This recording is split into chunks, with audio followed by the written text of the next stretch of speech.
One nation one election का मतलब Lok Sabha, state assembly और लोकल बॉडी इलेक्शंस एक ही समय पर करवाना। इसके लिए गवर्नमेंट एनी कॉन्स्टिट्यूशन 129th अमेंडमेंट बिल 2024 और union territories laws amendment bill 2024 propose किए हैं। High level committee chaired by former president Ramnath Kovind एनई इस सिस्टम को रेकमेंड किया। हिस्टोरिकल बैकग्राउंड 1951 to 1967, इंडिया में 1951 से 1967 तक सिंक्रोनाइज्ड इलेक्शंस होता। पर पॉलिटिकल इंस्टेबिलिटी, डिफेक्शंस और प्रीमेच्योर डिसोल्यूशन की वजह से इलेक्शन साइकिल्स अलग हो गए। Role of 23rd Law Commission of India Chairperson, Justice, RETD, Dinesh Maheshwari tenure, September 2024 to August 2027, mandate. Obsolete laws repeal Khana, legal simplification, governance reforms, legal advice to government, key observation, checkmark ONOE, constitution के basic structure को violate नहीं करता, checkmark federalism and voting rights, safe रहेंगे, checkmark MCC, model code of conduct को statutory बनाने की जरूरत नहीं।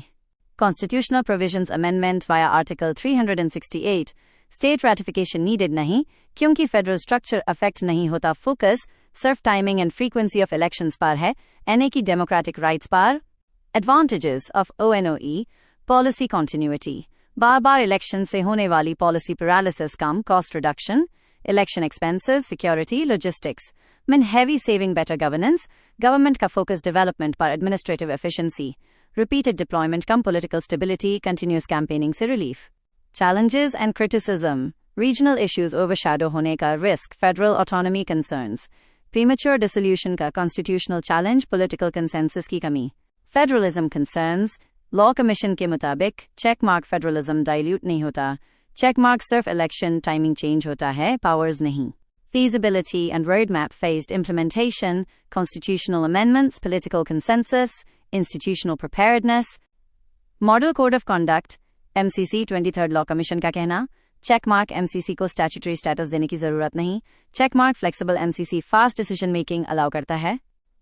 Conclusion, one nation one election एक bold governance reform है जो cost efficiency, political stability और गवर्नेंस कॉन्टिन्यूटी को एनहांस करता है, लेकिन फेडरल बैलेंस और डेमोक्रेटिक डाइवर्सिटी को प्रोटेक्ट करना इक्वली जरूरी है।